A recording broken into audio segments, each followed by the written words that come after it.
Voltamos à entrevista com a médica, doutora em saúde coletiva, Ana Rita Novaes, que recentemente teve a aprovação de sua tese de doutorado, né, Ana Rita, sobre acupuntura em câncer de mama, né, que falamos no bloco anterior, sobre a questão da influência da acupuntura em outras áreas que normalmente a medicação tradicional, né, principalmente, e também os cuidados da cirurgia não interferem, né, não cobrem, né? A gente poderia conceituar assim? A gente vê que os trabalhos mostram que a acupuntura, ela melhora essa ansiedade do pré-operatório. Sim. Então, por exemplo, independente de se vários trabalhos mostram, por exemplo, em vários tipos de câncer, que esse momento do pré-operatório sempre é um momento de tensão, né? E a acupuntura beneficia, né? Então, sim, isso sim. A outra área que a acupuntura vem sendo muito utilizada é no controle dos sintomas adversos da quimioterapia. A quimioterapia, ela faz alguns sintomas de náuseas, né, que são dos predominantes, vômitos, sintomas de insônia, sintomas de boca seca, dependendo da área, e de outros, da radioterapia, por exemplo, que às vezes também provoca alguns sintomas. Então, onde a gente vê que a acupuntura ela vem sendo mais utilizada na oncologia, tem sido feito nesses casos. De câncer de mama. De câncer em geral e de câncer de mama também. No câncer de mama, né, a gente ainda tem muito pouco estudo na área da ansiedade e estresse. Exatamente como o nosso estudo aqui a gente não tinha. Avaliando o resultado, né, de que forma melhora. E se melhora como, né?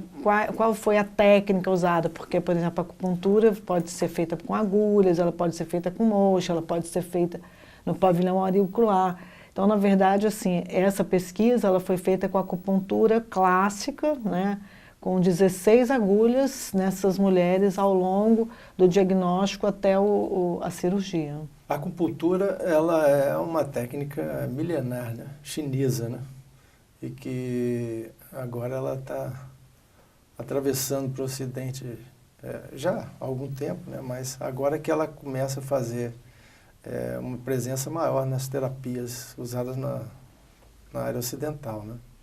Ela ficou durante muitos anos, né, muito isolada, até pela questão política da China, né? Então, durante anos, né, centenas até, essa vinda da acupuntura, ela acontece, né, há mais ou menos 50 anos e ela tem vindo num crescente muito grande. Então, por exemplo, hoje, importantes centros, por exemplo, o ICESP, que é um centro de oncologia em São Paulo, muito importante, ligado ao estado de São Paulo, tem um serviço de acupuntura, tem serviço de acupuntura anuais, tem, né, não só de acupuntura, mas dessas práticas não convencionais. Aqui no Brasil a gente chama de práticas integrativas e complementares.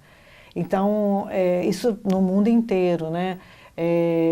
Existem centros oncológicos também na Austrália, existem centros oncológicos nos Estados Unidos.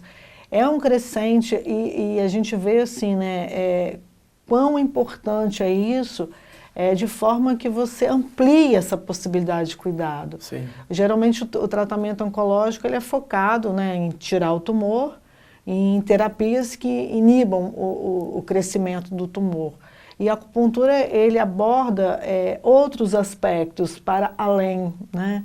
Então, a gente vê como isso é importante, porque muitas vezes a gente sabe que recidivas acontecem. Então, de que forma que a gente pode abordar isso e minimizar esse sofrimento dessa mulher? Então, a ideia é que a gente inclua aspectos, né, que esse tratamento proporciona, que auxilie, né? É um cuidado, na verdade, não é uma doença simples, é uma doença extremamente complexa, que precisa de uma equipe multidisciplinar, precisa de uma orientação alimentar, precisa de exercício. Então, quando você fala da política de saúde, né, colocar isso na política de saúde, aí você tira um pouco aquele aspecto de medicina alternativa, né? Quer dizer, ou você vai para medicina convencional ou vai para a acupuntura.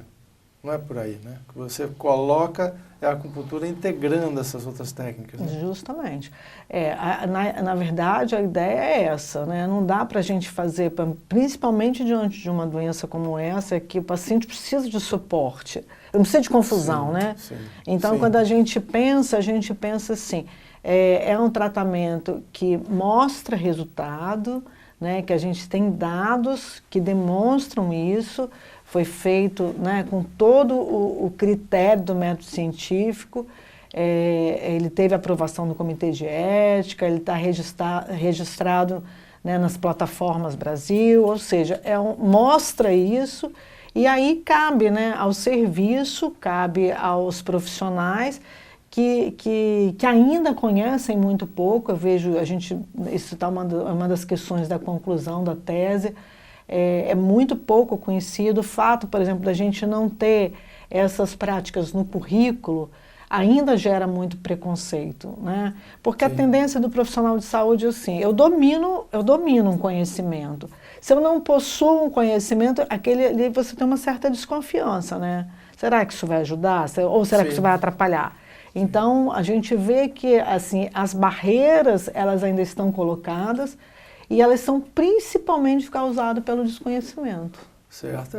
O que dá para reparar é que as escolas de medicina, né, principalmente da década de 50 para cá, quando houve a grande revolução da indústria química, né, que entraram com os quimioterápicos, né, com as drogas que revolucionaram a medicina, por um lado, né? Também tiveram muitos efeitos colaterais, agora, inclusive nesse período de crescimento, de utilização, né? E analisando-se os resultados, parece que está tendo justamente essa entrada agora das outras técnicas, né? A indústria farmacêutica, ela tem uma penetração, um poder muito grande, né? A gente não tem dúvida nenhuma disso. E talvez, né, até que ponto que isso concorre, né, com um tratamento simples, com uma tecnologia extremamente barata, né? A gente não gosta de dizer que isso justifica a inserção, mas com certeza no sistema de saúde cada vez mais oneroso, você colocar técnicas simples, né, com bons resultados, que pode ser utilizada a nível de massa, por que não, né? Sim. E com certeza, eu acho que todo esse movimento da indústria farmacêutica, né, como ela vem, como ela traz, cria um impacto muito grande de qualquer outra coisa que não seja medicamento. Existe uma medicalização, sim, acho que você vê 30% da população usa um ansiolítico. Poxa, será que não tem alguma coisa menos menos agressiva ou menos que implique em menos custos, né? Como a meditação, que uma pessoa pode fazer em casa, ela pode ser treinada para fazer e tem um resultado muito bom. Será que ela não pode usar um chá? Então, de uma certa forma, existe uma desvalorização, né, do papel do indivíduo, da autonomia que você pode conquistar a partir do momento que você se observa, que você encontra com essas possibilidades. Por que não, né? Então, eu sempre falo que eu acho que a gente tem que pensar de forma integrada. Claro que ninguém vai deixar de fazer quimioterapia para fazer acupuntura, a ideia não é essa. A ideia é você ter um tratamento né, clássico, oncológico, mas agregar outras possibilidades, né? Melhorar a sua qualidade de vida, melhorar a quantidade de medicamento que se toma. Seu fígado está sendo extremamente bombardeado. Por que a gente não pode usar uma sessão de acupuntura que vai beneficiar, em vez de você tomar mais um medicamento que é um ansiolítico? Então, na verdade, assim, ou um chá. Então, com certeza, acho que ainda existe essa desvalorização. Acho que é uma conquista que a gente precisa de fazer, né? Mas a classe médica já está adquirindo mais aceitação disso. A gente percebe os novos médicos que se formam, né?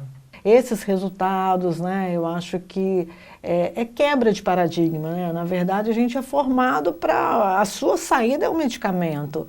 Então, eu acho que na medida em que você abre essa possibilidade, aí eu acho que entra um pouco assim de uma curiosidade, de querer saber e tem um monte de coisa publicada. Não existe mais aquela coisa, não tem estudo. Tem estudo. Sim. Ana Rita, vamos a um intervalo e voltamos já para o último bloco da nossa entrevista. Fique conosco.